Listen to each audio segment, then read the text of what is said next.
Sudah ya? Bab 4-nya sudah dibaca?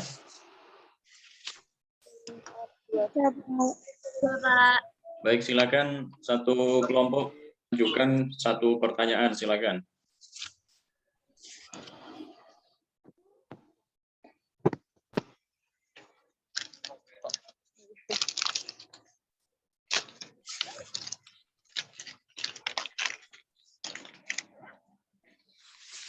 Sebutkan nama, NIM, dan dari kelompok berapa ya.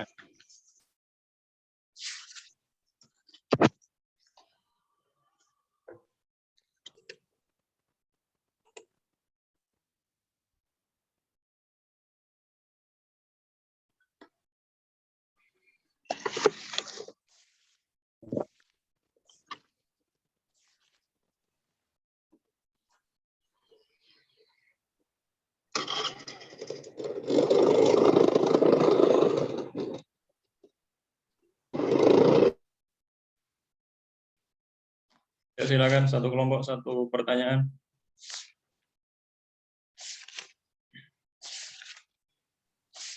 Assalamualaikum, Pak.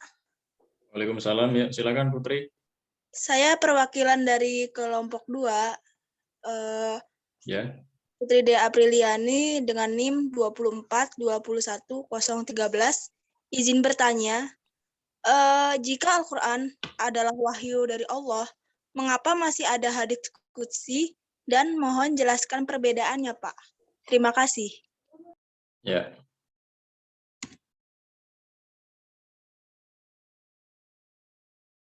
Perbedaan hadis qudsi dan hadis Al-Qur'an.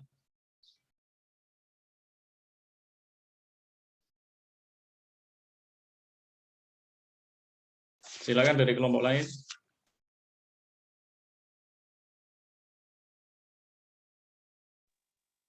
Pak, izin bertanya. Ya. Ya, saya Nabila Lianu Fitriani dari perwakilan kelompok 11. Pertanyaannya, apakah setiap hadis mutawir itu Khawatir. mutawatir itu bisa dikatakan hadis sahih? Terima kasih, Pak. Ya. Terus satu kelompok lagi dulu. Assalamualaikum Pak, saya Nia Istiani, NIM 24210024, perwakilan dari kelompok 12. Istilah sahih pada dasarnya dipakai untuk menyebutkan keadaan fisik dan terhadap hadis ini merupakan bentuk majasi atau maknawi. Pertanyaannya, bentuk majasi atau maknawi istilah sahih itu apa ya Pak? Makasih.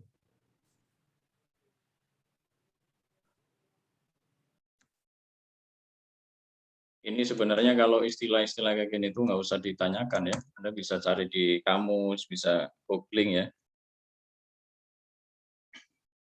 Ya nanti silakan ini 3 pertanyaan ini silakan dijawab kelompok 3 ya, silakan dijawab. 1 menit nggak jawab, saya anggap nggak bisa jawab.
Silakan. Baik, saya anggap nggak bisa jawab ya. Baik, saya jawab.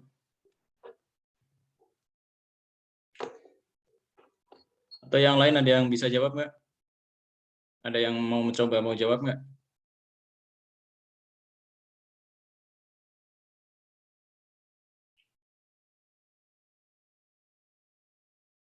Kalau nggak ada, saya jawab dulu ya untuk pertanyaan dari kelompok 2, perbedaan hadis qudsi dengan Al-Quran ya. Anda bisa buka di halaman 44 ya. Dan ini sebenarnya sudah ada secara jelas. Itu kelompok 2 sudah baca belum tadi?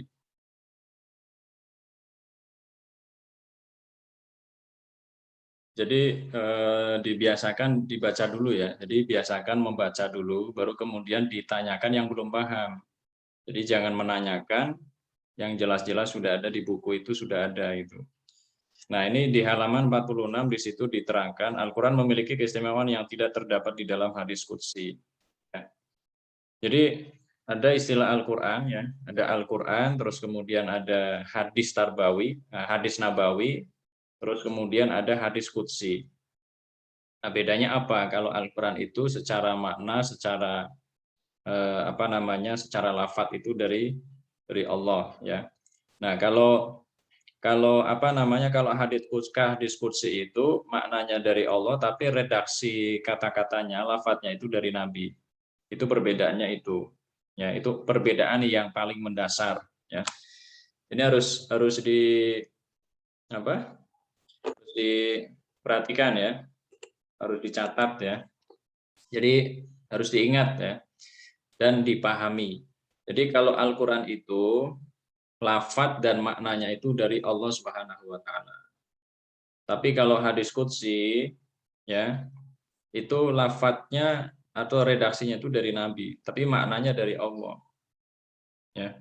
Nah, kalau hadis nabawi itu maknanya dari Nabi, lafadznya juga dari Nabi. Ini untuk mempermudah saja, untuk mempermudah kita membedakan. Kalau secara hakikat ya semuanya dari Allah.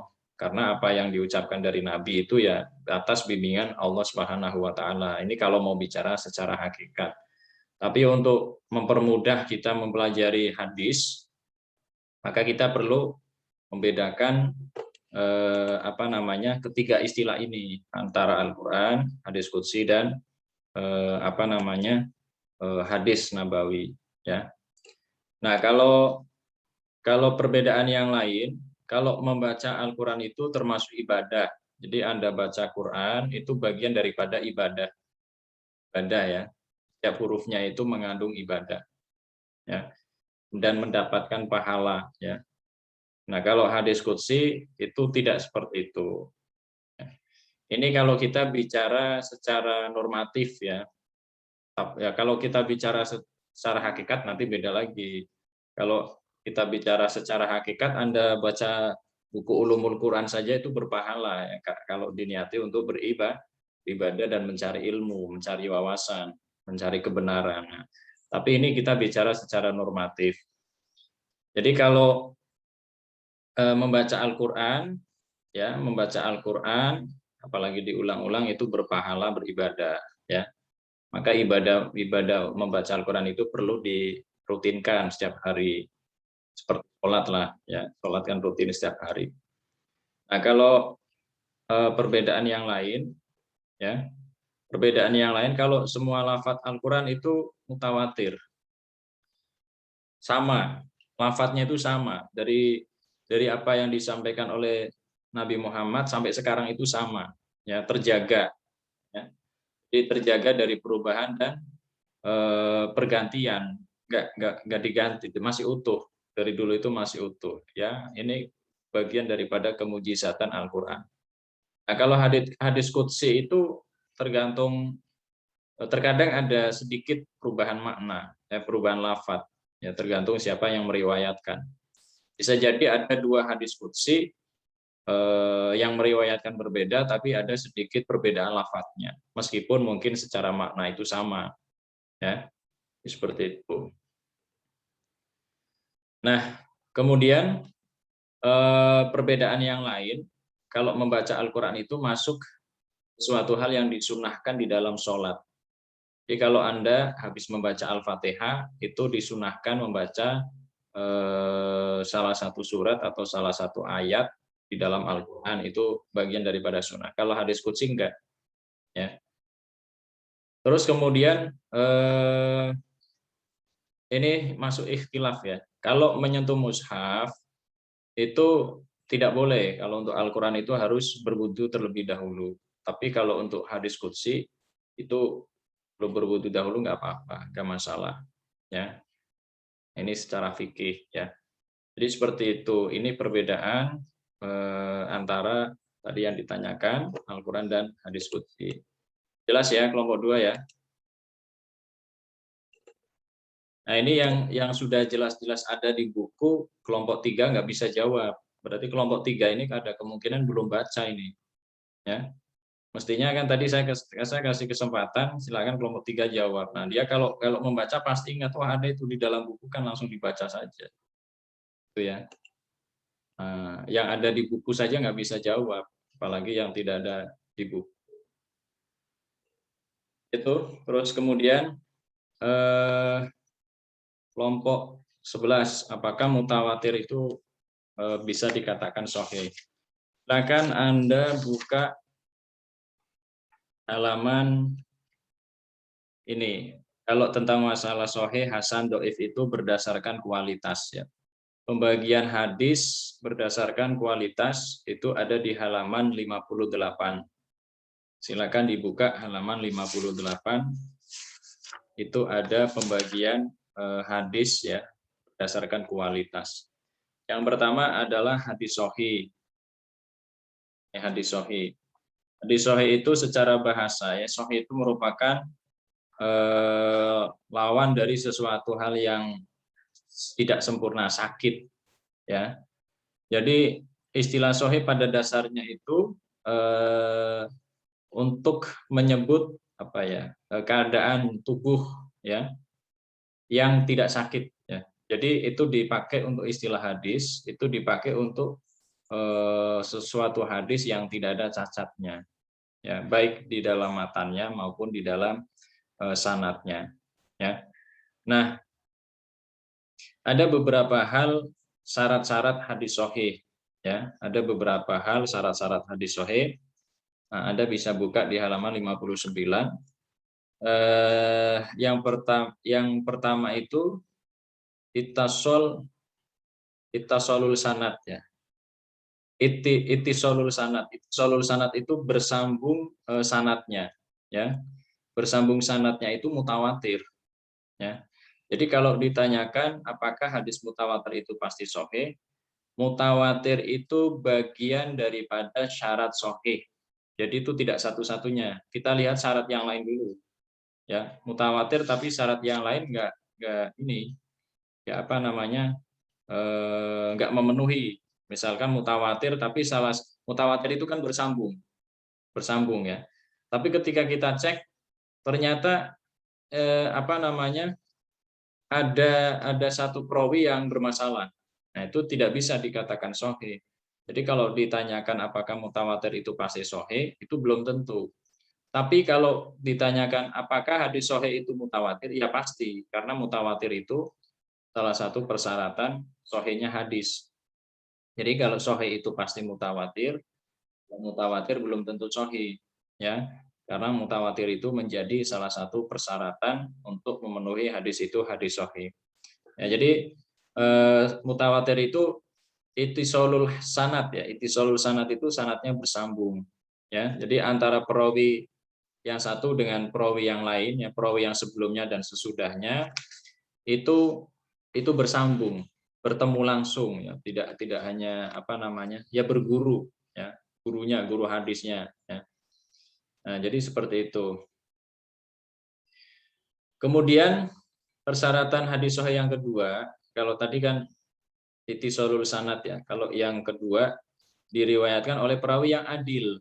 Nah, jadi tadi saya katakan mutawatir tapi ada salah satu perawi yang bermasalah. Nah, itu nggak bisa. Nah, itu jadi persyaratan yang kedua hadis itu bisa dikatakan sahih adalah diriwayatkan oleh perawi yang adil. Nah, yang dimaksud adil di sini itu memiliki integritas agama, ya. Kemudian juga akhlak yang baik. Jadi akhlak yang baik itu dikategorikan sebagai masuk dalam kategori adil, ya, terhindar dari perbuatan fasik dan hal-hal yang menjatuhkan muruahnya. Ini kategori adil itu tidak hanya sekedar berimbang saja, enggak, ya, tapi itu ada rinciannya, ya, berintegritas dalam agama, terus kemudian juga akhlaknya juga mulia. Kalau ada yang meriwayatkan hadis tapi dia nggak punya akhlak, nah, akhlaknya jelek, akhlaknya buruk, yang nggak bisa diterima, nggak bisa disebut sahih nanti, ya. Nah, ini saking hati-hatinya ini meriwayatkan hadis itu seperti itu.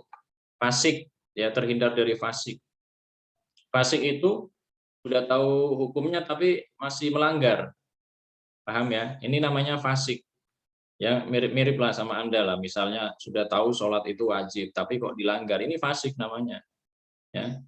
Dan fasik itu bahayanya itu tidak mendapat hidayah dari Allah, itu bahaya. Makanya Anda kalau dapat ilmu sudah tahu, diamalkan, jangan sampai termasuk orang yang fasik. Ya.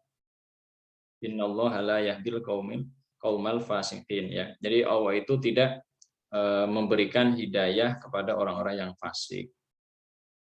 Kemudian selain itu juga melakukan hal-hal yang menjatuhkan muruahnya, ya. Muruah itu kehormatan. Muruah itu kehormatan. Jadi melakukan hal-hal konyol misalkan yang bisa menjatuhkan kehormatannya, harga dirinya. Nah, misalkan kalau misalkan ada kalau sekarang contohnya misalkan hal-hal yang menjatuhkan muruah, misalkan Anda joget-joget di video terus dimasukkan ke TikTok, itu menjatuhkan muruah. Seandainya ada orang seperti itu, periwayatan hadis nggak bisa diterima hadisnya, ya. Atau suka cengengesan dan lain sebagainya, ya. Nah, itu hal-hal yang menjatuhkan muruah. Bisa diterima itu periwayatan hadis orang-orang seperti itu, ya. Terus kemudian diriwayatkan oleh perawi yang dobit. Dobit itu kuat hafalannya. Dobit itu sulit untuk lupa. Ya, kalau Anda sulit untuk menghafal, kalau orang dobit itu sulit untuk lupa. Ya. Nah, jadi kalau menurut Ibnu Hajar Al Asqalani, perawi yang dobit itu adalah mereka yang kuat hafalannya terhadap apa yang pernah didengarnya, ya. Kemudian juga tidak hanya kuat kuat hafalannya, tapi juga bisa menyampaikan hafalan tersebut dengan baik dan benar, ya. Jadi harus didengar secara utuh apa yang diterima atau didengarnya, ya. Jadi setiap kata itu bisa dihafalnya, ya, baik secara lafadznya maupun secara maknanya. Nah, ini persyaratan yang ketiga, itu harus kuat hafalannya, ya. Kemudian tidak syad itu janggal, jadi tidak janggal baik di sanadnya maupun di matanya. Maksudnya janggal di sini itu bertentangan dengan hadis yang lain yang lebih kuat, ya. Jadi tidak bertentangan dengan hadis lain yang lebih kuat atau lebih sikoh, ya. Sikoh itu terpercaya, ya. Kemudian tidak terdapat ilat, ya. Ilat itu sifat tersembunyi yang mencemari kesohihan hadis, ya, baik terdapat pada sanadnya maupun matanya, ya. Misalkan memursalkan yang mausul, jadi sesuatu hal yang sebenarnya tidak sampai kepada Nabi, ya, tapi itu dianggap bersambung kepada Nabi, ya. Atau memutasilkan yang munqati, ya, atau memarfukan yang mauquf. Nah, itu tidak terdapat sesuatu hal yang sebenarnya di situ tidak sampai kepada Nabi, tapi kemudian disambung-sambungkan, ya. Jadi itu. samar-samar, ya, meragukan. Nah, ini tadi beberapa hadis sahih, ya, hadis sahih.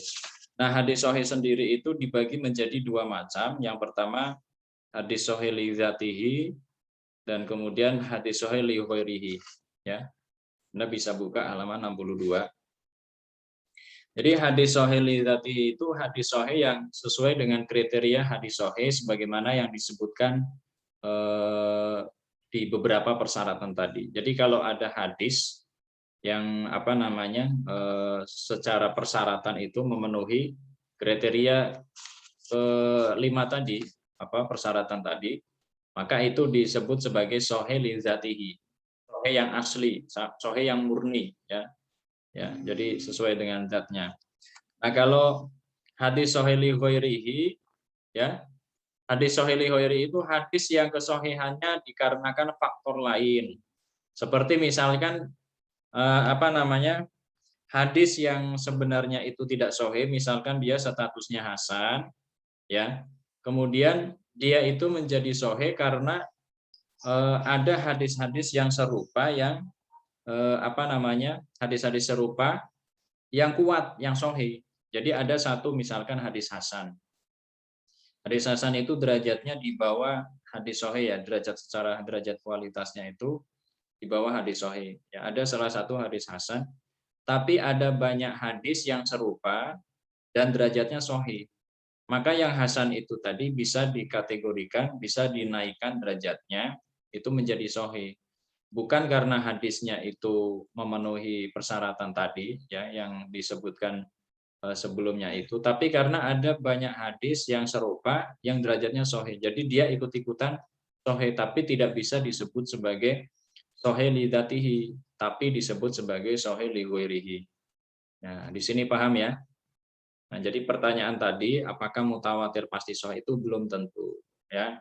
Tapi kalau sahih pasti mutawatir. Ini harus dipahami. Terus kemudian pertanyaan selanjutnya, mewakili kelompok 7 izin bertanya, apa latar belakang dibuatnya pengklasifikasian hadis dan mengapa harus ada pengklasifikasian? Klasifikasi itu kan untuk kita niteni gitu, ya. Niteni itu apa? Anda biar bisa membedakan. Semuanya itu butuh klasifikasi. Kalau Anda misalkan belajar biologi, ya, ada klasifikasi binatang-binatang jenis apa, itu kan untuk mempermudah belajar. Kalau kita tidak mengklasifikasi misalkan mana yang sahih, mana yang hasan, mana yang dhaif, nanti kalau disebut hadis dipakai semuanya nanti. Ya. Kalau kita tidak mengklasifikasi mana yang Al-Qur'an, mana yang hadis qudsi, mana yang hadis nabawi, kecampur jadi satu, nggak ada klasifikasi, kan repot. Ya. Jadi pertanyaan ini ya sebenarnya bisa Anda jawab, ya. Semuanya itu ya butuh klasifikasi. Klasifikasi misalkan di dalam sholat, ada sholat wajib, ada sholat sunnah. Harus ada klasifikasi, pembedaan. Ya. Jadi seperti itu. Terus kemudian majasi dan maknawi. Majasi itu ya bukan makna sebenarnya. Ya, bukan makna sebenarnya. Ya. Jadi istilah-istilah ini harus dipahami. Ini istilah di halaman berapa? Kelompok 12 mana? Biar saya sekalian jelaskan. Mana kelompok 12? Di Saya, halaman Pak. berapa, Mbak? 58. 58. Ya. Sebentar ya, ini saya mau WA penting dulu ini. Masalah vaksin ini. Ya, Pak.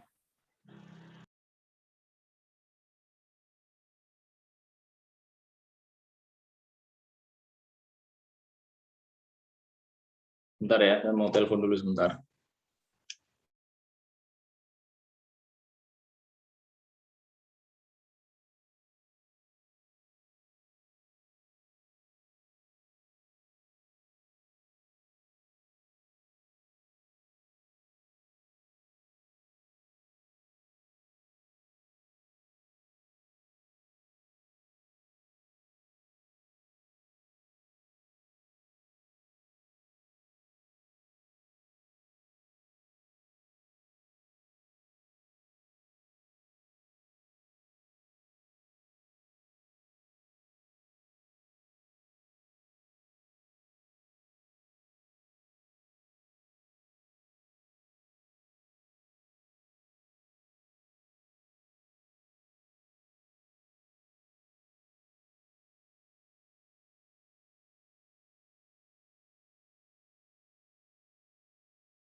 Baik, saya lanjutkan ya.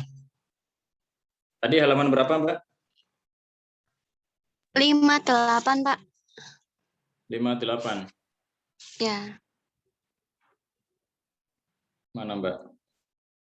Oh, yang Ya. bawah ini ya. Ya. Oh, yang tadi ya. Secara bahasa saya merupakan lawan dari istilah sahih pada dasarnya dipakaikan untuk menyebutkan keadaan fisik dan terhadap hadis ini merupakan bentuk majasi atau makna. Majasi makna itu ya bukan makna yang langsung di redaksinya itu enggak. Anda kan pernah belajar majas kan? Majas di bahasa Indonesia, apa yang disampaikan secara redaksi itu belum tentu maknanya sesuai dengan redaksinya gitu kan. Kalau belajar bahasa Indonesia kan majas ada banyak kan, ada majas personifikasi, ada majas metafora, ada majas hiperbola, ada majas apalagi lah itu ya. Itu bukan makna yang sebenarnya. Nah, kiasan, nah, konotasi juga masuk dalam, kalau konotasi itu kan lafat ya. Ya itu ya majas juga sebenarnya. Jadi itu. Saya Nisrin Humaidah An-Nurnim, sekian-sekian dari kelompok 8, izin bertanya. Dalam beberapa syarat khusus hadis ahad disebutkan salah satunya yaitu tidak bertentangan dengan sunnah masyhur, baik qauliyah maupun fi'liyah. Maksudnya bagaimana? Hadis ahad, Anda buka halaman berapa hadis ahad? 47 ya. Silakan dibuka halaman 47. Di situ ada berdasarkan jumlah periwayat. Jadi pengklasifikasian hadis berdasarkan jumlah periwayat itu ada hadis mutawatir, ada hadis ahad, ada hadis masyhur ya. Ada hadis mutawatir, ada hadis ahad, ada hadis masyhur ya. 47 silakan Anda dibuka. Di situ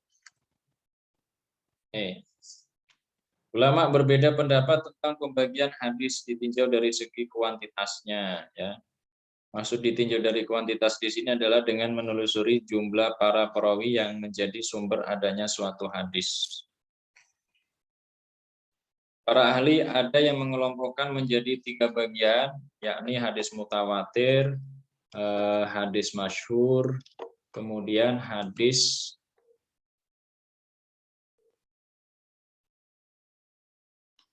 ahad ya, hadis mutawatir, hadis masyhur, kemudian hadis ahad. Nah, kalau hadis mutawatir itu hadis yang diriwayatkan oleh perawi yang banyak ya, yang diyakini tidak akan sepakat berbuat dusta ya. Jadi diriwayatkan oleh perawi yang banyak dan diyakini tidak akan sepakat berbuat dusta dari perawi yang semisalnya dari awal sanad hingga akhirnya ya. Jadi semua perawi itu urut-urutannya itu semua terpercaya ya dan bersambung ya. Periwayatannya disandarkan kepada pengamatan indrawi. Nah, jadi bukan dengan buku, misalkan disampaikan bukunya hanya melalui tulisan saja itu enggak.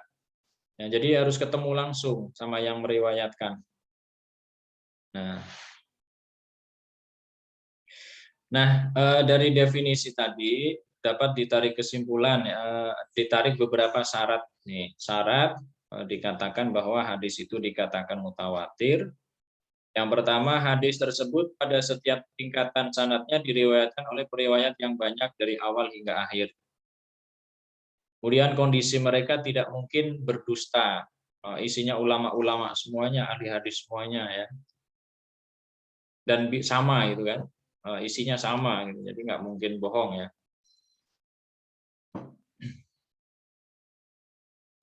Dan dari yang banyak itu tadi mereka bukan satu keluarga. Ya, jadi beda-beda orang tapi isinya bisa sama. Gitu. Nah, ini mutawatir. Kemudian hendaklah keyakinan mereka didasarkan pada sesuatu yang dapat diterima panca indera. Ya. Hendaklah keyakinan mereka didasarkan kepada sesuatu yang dapat diterima panca indera atau hadis tersebut menyangkut dengan Nabi yang bisa ditangkap secara indrawi, ya, seperti sikap dan perbuatan Nabi yang dapat dilihat atau perkataan beliau yang dapat didengar. Terus kemudian hendaklah perawi yang meriwayatkan hadis tersebut meyakini keabsahan hadis tersebut, ya, bukan berasal dari dugaan-dugaan saja, ya. Nah, terus kemudian pembagian hadis mutawatir ini silakan bisa Anda baca sendiri, ya, hadis mutawatir lafdi. Hadis mutawatir lafdi itu secara lafat itu mutawatir sama semuanya secara lafadznya. Kalau ada perbedaan cuma dikit ya. Tapi kalau mutawatir lafdi itu biasanya dikatakan mutawatir lafdi kalau sama persis. Nah, kalau periwayatan yang diriwayatkan secara maknanya sama tapi lafadznya ada perbedaan ya sedikit. Itu namanya mutawatir maknawi. Yaitu halaman 51 ya. Untuk isinya dibaca sendiri ya. Intinya itu ya. Jadi hadis kalau mutawatir lafdi itu diriwayatkan oleh orang banyak ya. Itu secara lafadznya sama, tapi kalau mutawatir maknawi itu maknanya bisa sama meskipun lafadznya berbeda. Itu sama mutawatir. Nah, ada lagi namanya mutawatir amali. Mutawatir amali ini tidak dijelaskan secara rinci baik secara makna maupun lafadz, tapi dilakukan turun-temurun dari Nabi Muhammad. Ya. Dari Nabi Muhammad, dari zaman Nabi Muhammad, tidak dijelaskan secara rinci di dalam hadis, baik secara lafadz maupun secara makna, tapi itu dilakukan turun-temurun. Ya, misalkan tentang masalah waktu sholat. Ini waktu sholat kan nggak ada ini diterangkan secara rinci, sholat subuh secara rinci dari jam berapa sampai jam berapa, sholat duhur dari jam berapa, dari apa sampai apa. Biasanya kalau di kitab-kitab kan detailnya ini ya, apa namanya, matahari ya. Sholat asar dan sebagainya. Itu secara amali ya, jadi mutawatir secara amali. Jadi jangan dikit-dikit nggak ada hadisnya kemudian bid'ah ya, karena ada mutawatir amali. Terus kemudian jumlah rokaat sholat juga tidak diterangkan di dalam hadis secara rinci ya. Rokaat sholat dari dulu ya sama, dari zamannya Nabi sholat isya yang 4 rokaat, sholat subuh 2 rokaat, sholat asar 4 rokaat ya. Terus turun-temurun seperti itu. Termasuk sholat jenazah ya. Ini saya katakan secara rinci ya, sholat jenazah, sholat id ya. Ya intinya termasuk tata cara pelaksanaan haji, terus kemudian kadar zakat ya dan lain-lain. Jadi itu. Kemudian hadis ahad nih. Kalau hadis ahad itu kebalikan dari hadis mutawatir ya. Ahad itu jamak jamak dari ahad itu ya satu itu ya. Jadi satu. Jamak dari satu. Ini diriwayatkan oleh seorang perawi. Jadi ini bahkan dikatakan oleh seorang perawi saja, ya.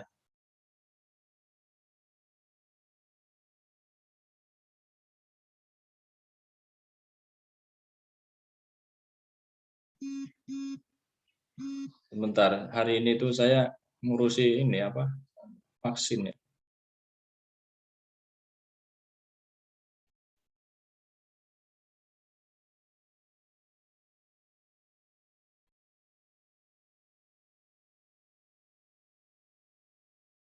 Itu ya, jadi kalau mutawatir itu yang meriwayatkan banyak. Nah, kalau ahad itu diriwayatkan oleh seorang perawi.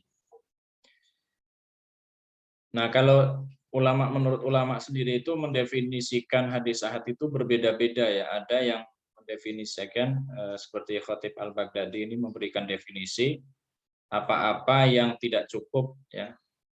Tidak cukup syarat dan sifat mutawatirnya. Jadi kalau meskipun periwayatnya banyak tapi tidak lengkap, itu ada yang mengkategorikan sebagai hadis ahad. Gitu ya.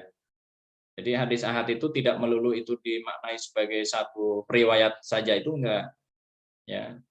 Tidak lengkap saja ada yang memaknai bahwa itu masuk ke dalam hadis ahad. Terus kemudian Ajaz Al-Khatib ini memberikan definisi apa-apa yang diriwayatkan oleh satu atau dua orang perawi ataupun lebih. Nah, ini yang tadi saya sampaikan. yang tidak memenuhi syarat-syarat masyhur ataupun mutawatir. Masyhur itu terkenal. Ada hadis yang terkenal ya, syarat-syarat masyhur ataupun mutawatir. Hadisnya itu asing, gitu loh, dikatakan asing. Dan tidak diperhitungkan lagi perawi setelah itu, tingkatan berikutnya. Nah, ini kalau yang banyak, ini khabar atau jumlah perawinya tidak mencapai batasan jumlah perawi hadis mutawatir. Jadi intinya secara jumhur ulama, secara kebanyakan ulama itu memaknai hadis ahad itu ya yang tidak memenuhi hadis mutawatir. Meskipun itu perawinya banyak tapi nggak lengkap, itu bisa dikatakan sebagai hadis ahad, meskipun itu yang meriwayatkan itu ini dikatakan ya 1, 2, 3, 4, 5 dan seterusnya, yang tidak memberikan pengertian bahwa jumlah perawi tersebut tidak sampai kepada jumlah perawi hadis mutawatir. Ini jadi meskipun periwayatan juga banyak, tapi ternyata itu tidak bersambung, tidak mutawatir, itu dikategorikan sebagai hadis ahad. Di dalam ulumul hadis sudah disepakati bahwa kebalikan dari hadis mutawatir ya hadis ahad itu. Ya. Terus kemudian ada hadis masyhur. Ya, hadis masyhur itu apa namanya? Ini dikatakan masyhur itu karena kejelasannya, ya. Nah, kalau secara istilah itu ini biasa kan, kalau apa masyhur itu ya beda-beda ini kalau menurut ulama ini. Ya, masyhur itu intinya ini kalau menurut ulama tasawuf siapa yang beda lagi nih.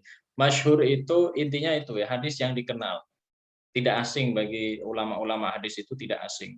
Bagi Anda, Anda jarang baca hadis ya mungkin asing semuanya hadis itu. Ya.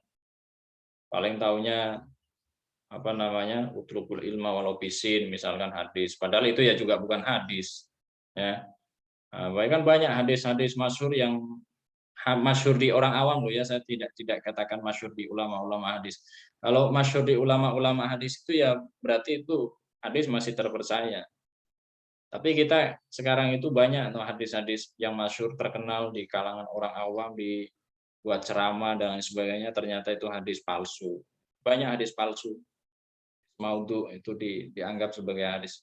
Jadi kalau mau mengatakan itu hadis itu hati-hati ya, dicek dulu ya. Jangan sembarangan katakan ada sebuah hadis menerangkan, dicek dulu itu hadis apa bukan. Ya. Kalau bukan hadis, ternyata bukan hadis, kita menyampaikan hadis, bahaya itu.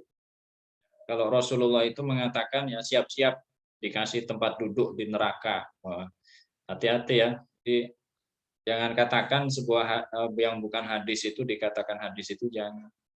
Meskipun isinya bagus belum tentu hadis juga. Meskipun bisa disampaikan, tetap bisa disampaikan, tapi jangan dikatakan itu hadis kalau memang itu bukan hadis. Maka kita harus itu tadi belajar klasifikasi. Kenapa harus ada klasifikasi ya biar kita tahu mana hadis yang apa namanya maudhu, yang palsu. Ada lagi hadis mungkar. Hadis mungkar itu udah palsu tapi isinya menyesatkan. Ya, termasuk perawi-perawinya itu orang-orang yang parah ya, tidak memenuhi apa namanya persyaratan hadis-hadis sahih. Ini ya, terus kemudian pertanyaan, kalau mau bertanya ditulis aja nggak apa-apa ya, barangkali nyampe waktunya bisa terjawab. Kalau nggak nyampe ya bisa ditanyakan lagi di minggu depan. Perwakilan dari kelompok 10 izin bertanya mengapa kedudukan hadis qudsi antara hadis nabawi ya tidak sama, kan lafaz tadi kan sudah dijelaskan kan. Kalau hadis qudsi itu kan mendekati Al-Qur'an ya, karena lafadznya dari maknanya dari Allah, lafadznya dari Nabi. Jelas beda kan? Jadi kalau hadis qudsi itu lafadznya dari Nabi, maknanya dari Allah. Nah, kalau hadis nabawi itu ya semuanya dari Nabi. Yang menerangkan Nabi, maknanya dari Nabi, lafadznya juga dari Nabi. Ya. Sepemahaman Nabi menerangkan Al-Qur'an, tapi kan pemahaman Nabi itu ya atas bimbingan Allah juga sebenarnya. Tapi kan kita bicara dari kacamata ulumul hadis gitu. Ya jelas beda kan? Dari pengertiannya saja beda. Apalagi ya ini mestinya ini sudah bisa disimpulkan ya. Sama aja kan pertanyaan, kenapa kedudukan Al-Quran lebih istimewa dari hadis qudsi? Ya jelas beda. Al-Quran secara makna, secara redaksi dari Allah, ya. Itu. Terus kemudian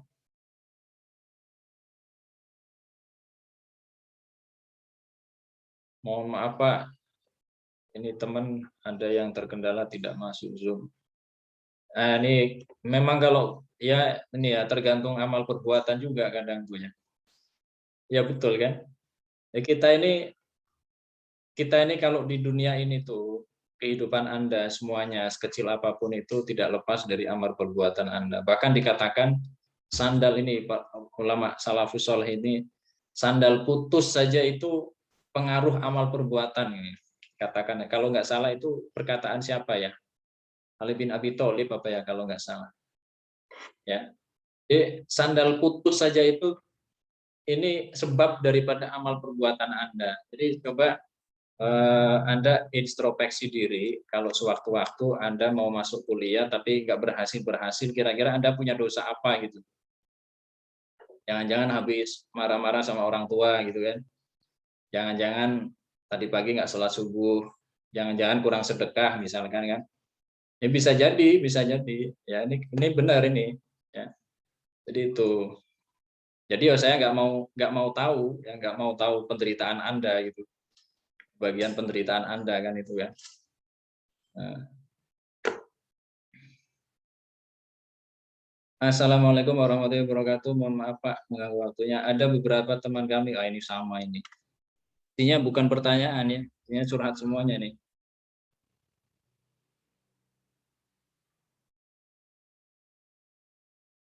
Di buku ini dari kelompok 13, izin bertanya di buku halaman 67 tentang hadis mauquf. Kenapa mayoritas ulama menyebut mauquf dan bukan marfi ya, marfu ya, dengan istilah asar. Gini ya, kita buka dulu halaman 67. Nah, ini. Berdasarkan penisbatan. Hadis marfu itu dia dinisbatkan kepada Rasulullah. Ucapannya itu, lafadznya itu dinisbatkan dari Rasulullah, nyambung ke Rasulullah. Ya. Jadi hadis mutawatir penisbatannya semuanya ke Rasulullah. Jadi dikatakan mutawatir, termasuk hadis mutawatir itu termasuk marfu. Nah marfu itu sampai kepada Rasulullah dan itu jelas sumbernya dari Rasulullah. Itu namanya hadis marfu. Tapi kalau mauquf itu apa ya? Ya kayak mauquf itu satu makna dengan waqaf. Waqaf kan berhenti kan? Ya, al-waqfu. Berhenti. Berhentinya di mana? Nah, berhentinya itu di tataran sahabat, para sahabat. Misalkan ada seorang sahabat menjelaskan sesuatu. Nah, tapi itu diyakini bahwa itu dari Nabi gitu. Paham nggak? Tapi tidak ada yang menjelaskan, tidak ada satu sanad pun di dalam penjelasan itu tidak dikatakan bahwa itu dari Nabi. Jadi terputus di sahabat. Jadi ini namanya hadis mauquf. Ada yang menyebutkan hadis mauquf. Nah ini nggak bisa dikatakan mutawatir, nggak bisa karena terhenti di sahabat. Ya. Jadi sahabat itu menerangkan tapi tidak langsung menyebutkan sumbernya dari Nabi, ya. Jadi langsung disandarkannya ke sahabat. Misalkan Umar berkata atau menerangkan sahabat siapa gitu. Nah, kenapa dikatakan sebagai asar? Asar itu ya perkataan sahabat. Jadi bisa jadi itu memang dari Nabi, bisa jadi itu dari sahabat. Tapi kalau itu sahabat itu betul-betul terpercaya, nggak mungkin dia itu menerangkan sesuatu hal yang dia tidak tahu atau apalagi dalam hal urusan agama dia menambah-nambahi gitu. Jadi nggak mungkin, maka itu diyakini sebagai hadis gitu kan. Nah, maka ada yang menyebutkan asar, ada yang menyebutkan hadis. Seperti contohnya kalau kita belajar ulumul Quran itu cara-cara Al-Quran turun misalkan diriwayatkan oleh Ibnu Abbas. Ibnu Abbas menjelaskan bagaimana cara turunnya Al-Quran misalkan dari Lauhul Mahfudz ke Baitul Izza terus kemudian ke Nabi Muhammad. Itu kan diterangkan oleh Ibnu Abbas. Tapi itu diyakini bahwa itu dari Nabi. Nah, maka itu dinamakan hadis mauquf. Kalau tidak dikatakan hadis, ya ada yang tidak mengatakan hadis, dia dikatakan hanya sebagai asar saja. Nah, kenapa dikatakan asar sebagai perkataan sahabat? Ya ini sebagai bentuk kehati-hatian saja, karena belum jelas kan gitu kan. Cuma itu yang menerangkan sahabat, bukan Anda. Kalau yang menerangkan Anda ini diragukan. Ya, ini yang menerangkan sahabat. Seperti itu. Nah, kalau marfu itu sampai kepada apa namanya? Nabi, ya. Marfu sampai kepada Nabi, mauquf sampai kepada sahabat. Nah, kalau maktu ini sampai kepada tabi'in. Ini paham ya? Kalau marfu nggak dikatakan asar ya. Tapi kalau apa? Maktu ya, ya mungkin ada yang mengatakan asar. Nah, kalau mauquf jelas itu banyak yang mengatakan asar.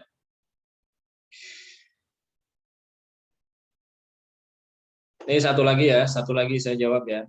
Saya Ella Fadila Nur Fahmi dari kelompok 12. Di dalam pembagian hadis berdasarkan asalnya terdapat hadis fi'li yang dibagi menjadi dua, yaitu hadis fi'li yang diiringi dengan perkataan Nabi dan yang tidak diiringi dengan perkataan. Berdasarkan hadis fi'li yang tidak diiringi dengan perkataan Nabi, para ulama mempertanyakan muatan hukum yang terdapat di dalamnya, dan mengenai hal ini ulama usul kok bagiannya menjadi 3 bentuk, yaitu salah satunya adalah perbuatan yang berkaitan. Panjang banget ini pertanyaannya. Salah satunya adalah perbuatan yang berkaitan dengan hukum yang menurutnya menjadi syariat bagi umat Islam. Pertanyaan saya di sini adalah, apa perbuatan yang berkaitan dengan hukum atau perbuatan Nabi yang tidak ada diikuti oleh indikasi-indikasi seperti Rasul sebagai manusia biasa makan. Ini panjang sekali jawaban ya pertanyaannya ya. Intinya itu ada hadis itu kan yang diriwayatkan kan, yang diriwayat. Ada kalanya periwayatan itu diambil dari perkataan Nabi saja tanpa diiringi dengan perbuatan Nabi. Kalau yang perkataan Nabi saja ini namanya hadis qauli. Kalau kalau dengan perbuatan Nabi, dengan amaliyah Nabi ini namanya hadis fi'li. Maka ada hadis yang bersifat fi'li, ada yang qauli sekaligus. Ada yang cuma qauli saja. Nah, ada yang fi'li saja. Meskipun Nabi tidak menyampaikan secara lafaz, tapi Nabi mengerjakan dan dilihat oleh para sahabat, kemudian disampaikan, ini namanya hadis fi'li. Makanya hadis fi'li itu rata-rata pakainya ra'aitu, saya melihat ya.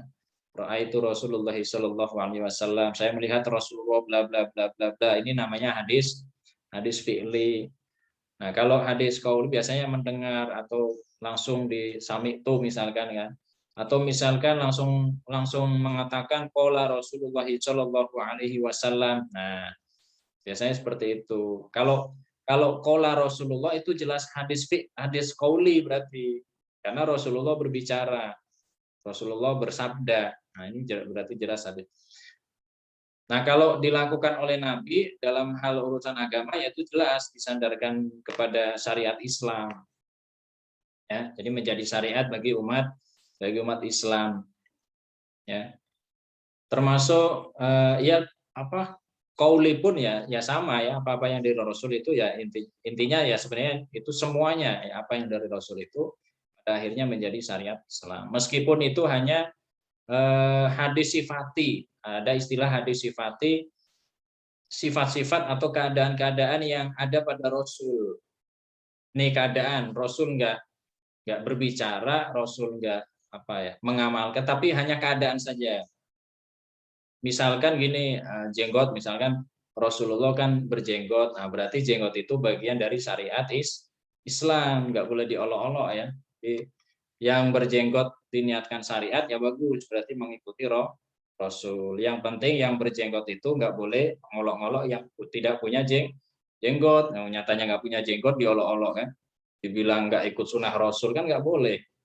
Ya, nyatanya nggak punya jenggot. Nah, yang berjenggot panjang juga nggak boleh diolok-olok juga. Wah, itu jenggot panjang kayak kambing. Nah, itu nggak boleh. Ya, seperti itu. Nah, ini niat mengikuti, beritibak kepada Rasulullah. Jadi seperti itu. Ini sampai sifat Nabi saja bisa jadi sunnah. Nah, ini kan kesepakatan para ulama kan. Ya udah disepakati ya sudah diikuti gitu. Jadi seperti itu ya. Jadi sebenarnya intinya itu saja. Misalkan hal-hal yang paling sepele misalnya kan kita anggap sebagai hal-hal yang sepele ya. Rasulullah punya kucing misal. Rasulullah punya kucing, beliau memelihara kucing. Nah, kita sama misalkan memelihara kucing diniati ittiba sama Rasul. Ya dapat pahala gitu kan. Nah, jadi seperti itu. Sebenarnya beragama itu mudah ya. Kadang kita yang mempersulit. Yang penting kan ibadah-ibadah makhluk kita ini sudah benar kan. Sholatnya benar sesuai Nabi. Yang lain-lain udah benar. Nah, ini tambahan-tambahannya ini yang sunah-sunah ini kan banyak sekali sebenarnya, nggak usah ya ribet-ribet kan. Banyak kita perbuatan-perbuatan sunnah ini yang gratis-gratis ini banyak ya. Senyum ibadah ini tinggal senyum-senyum saja sama orang kan. Nah, enak. Itu saja ya untuk perkuliahan kita hari ini, meskipun sebentar, mudah-mudahan bermanfaat. Dan nanti untuk selanjutnya kita perkuliahan seperti ini ya. Jadi sudah selesai kita ini ketemu di Zoom ini, Anda sudah baca, Anda sudah nyimak video presentasi teman-teman Anda.